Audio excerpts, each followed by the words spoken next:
What's up everyone, Wealth Investopia here. Welcome back to the channel. Today we're diving deep into a dividend ETF favorite that's been on a bit of a roller coaster lately. I'm talking about Schwab US Dividend Equity ETF, SCHD. Now, SCHD is kind of the golden child for investors who want both a solid dividend payout and some serious growth potential in their portfolio. It's like the superhero sidekick for your tech-heavy S&P 500 holdings, you know, the one that balances things out. But lately, SCHD has hit a bit of a rough patch. We're talking a 6% drop in the past month and almost 10% off its recent highs. So the big question is, should we ditch SCHD or is this a massive buying opportunity? We'll tackle that today, but first, do me a solid and smash that like button below, subscribe to the channel, and let's jump right in. Now, quick disclaimer as always, I'm not a financial advisor, so nothing in this video should be taken as financial advice. The reason SCHD is so popular is that it hits a lot of the right notes for dividend investors. It offers potential for growth, a higher dividend yield than many other high-yield ETFs, and solid, consistent dividend growth. We're talking faster dividend growth than most dividend-focused ETFs. Let's get into some numbers. Right now, SCHD is offering a tasty 3.6% dividend yield, and it has a solid 5-year dividend growth rate of 11.6%. That's pretty impressive. Let's compare that to some high-yield competitors like HDV and VYMI. HDV is around 3.65%, so just about the same, while VYMI is low at 2.72%. Now, let's move over to dividend growth-focused ETFs like VIG and DGRO.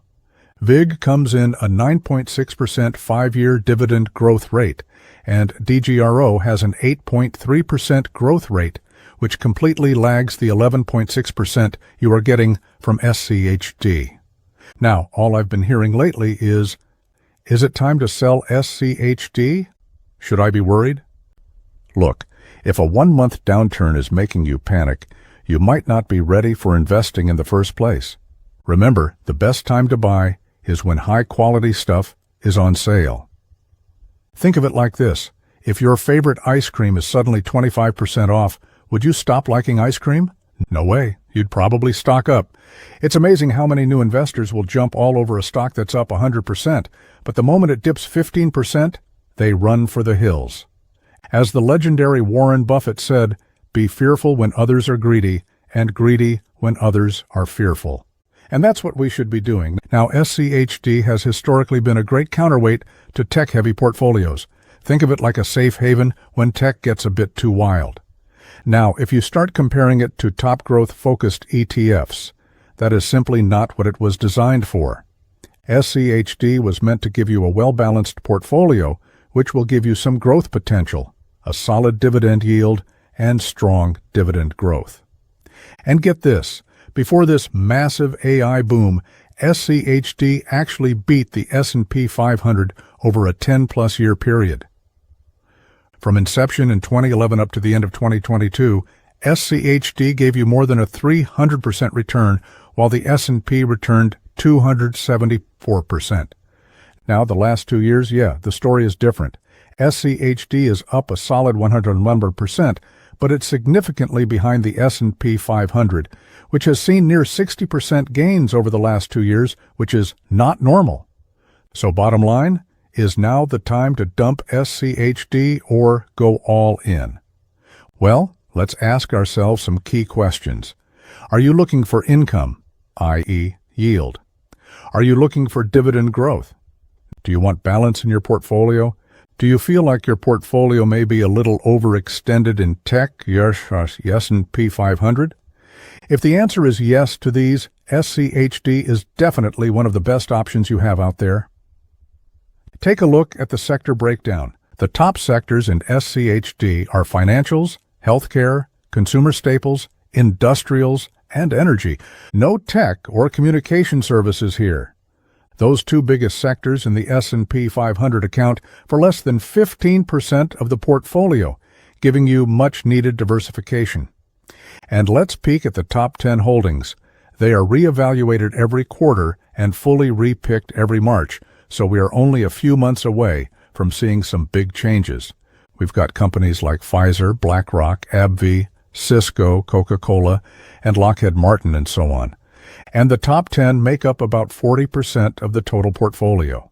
So, let's run a little exercise. We'll take a look at these top 10 and see what the average analyst price target is for the next 12 months, and the implied upside.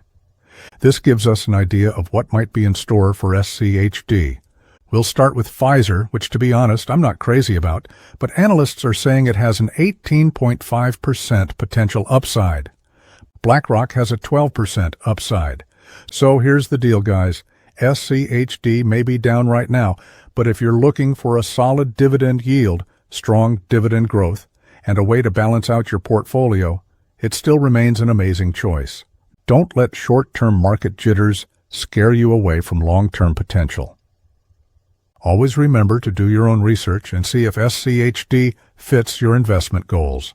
First up, we have a stock near and dear to my heart. It's actually one of my longest-held positions. I'm talking about AV, ticker BBV. Now, analysts are predicting some serious growth here. They've got an average 12-month price target of a little over $200. That's a potential upside of roughly 177% in the next year. Can you believe it? That's like turning $100 into almost $300. Now, obviously, no guarantees in the stock market, but that kind of potential definitely makes this one worth keeping an eye on. Next, let's talk about a tech giant, a name you probably know, Cisco Systems, ticker CSCO. Here, analysts are a bit more conservative, with an average 12-month price target of around $63.50. That's still a respectable 7% upside from where it is today. Not quite as explosive as AV, but this is a more mature company, and that stability can sometimes be a great addition to a portfolio. Think of it like the dependable workhorse in your stock stable. Okay, now for a classic. Who doesn't know and love Coca-Cola, ticker KO? Analysts have their eyes on this one as well, with an average 12-month price target of about $74. That implies a potential upside of around 20%. Think of it. That's not just a refreshing beverage.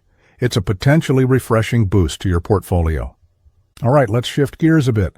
Moving on to pharmaceuticals with Bristol-Myers Squibb, ticker BMY. Analysts have given this an average 12-month price target of around $61, which translates to an upside potential of around 8%. It might not be the most exciting growth, but hey, steady wins the race, right? Now we're getting to Texas Instruments, ticker TXN. Here, the analyst average 12-month price target comes in at around $211.70. That equates to a potential 15% upside. Think of these guys as a behind-the-scenes powerhouse in the tech world. Okay, you got your Coca-Cola, and now we've got to go to their competitor.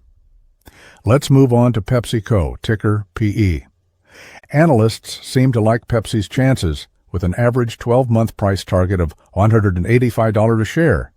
That's about 22% upside for you guys. Are you a Coke or Pepsi fan? Let me know in the comments. Now, we come to another company I personally really like, Lockheed Martin, ticker LMT. Here, the average 12-month price target is around $611.70. That gives us a potential upside of nearly 30%. The defense sector as a whole has gone through a bit of a rough patch lately, resulting in some price drops, which could mean a buying opportunity for the long term. And sticking with the trend of potential value buys, let's look at Amgen, ticker AMGN. Now this one is pretty interesting. Analysts have an average 12-month price target of $346, suggesting a potential upside of nearly 30.5%. That's a huge growth potential according to analysts. Okay, so let's recap. If we take these top 10 stocks and look at their average analyst price targets, the average upside potential across the board is about 18%. Now that's just based on share price appreciation, and that doesn't even take into account the dividends these companies pay, which just adds to your return over time. This ETF that's doing this has a formula that's been proven to work for over a decade. The key here isn't just blindly chasing growth, it's about finding high-quality companies that may be undervalued. And right now, that's what I'm seeing with many of these stocks. The idea is to buy low and sell high, and balance and diversification are the secret weapons to building real, long-term wealth. So, there you have it. These are some of the stocks I'm watching closely right now, and I'm really excited about their potential. What do you think? Are you already invested in some of these? Let me know down in the comments. Are you loading up, or are you just watching this potential play out? If you enjoyed this video and found it helpful, make sure to smash that like button. Thanks for watching, and I'll see you in the next video. Take care.